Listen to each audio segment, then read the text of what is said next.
Tak mau turun dia, nengok nah. Manusia nih ya, tak mau turun ya. Ya. Nih.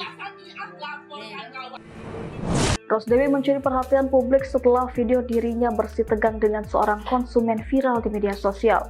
Ia adalah driver ojek online berusia 40 tahun asal Jambi yang kini terpaksa menjadi pemulung usai akunnya disuspend oleh pihak operator. Peristiwa yang memicu sorotan ini terjadi di perumahan Villa Kendali, Kota Jambi pada Minggu 20 Juli 2025 sore.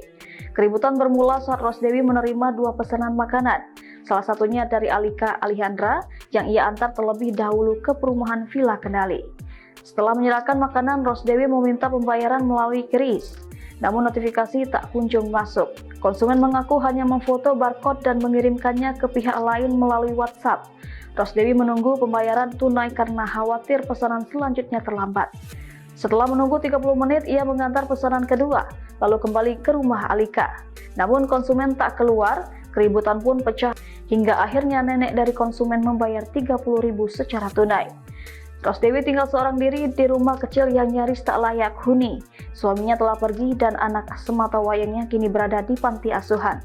Sejak 2016, ia menggantungkan hidup dari profesinya sebagai driver ojol. Pasca suspend, Rosdewi kini menjadi pemulung, berkeliling setiap hari demi mengumpulkan barang-barang bekas yang bisa dijual ke pengepul. Dalam sehari kadang Rosdewi hanya mendapatkan 5.000. Uang itu digunakan untuk membeli sayur, sementara nasi ia masak sendiri. Rosdewi berharap Grab dapat meninjau ulang keputusannya. Ia menilai tidak semua kesalahan harus dibebankan pada driver. Menurut keterangan, Rosdewi hanya berusaha meminta haknya setelah mengantarkan pesanan makanan. Namun setelah video perdebatan tersebut viral, pihak operator memutuskan untuk melakukan suspend.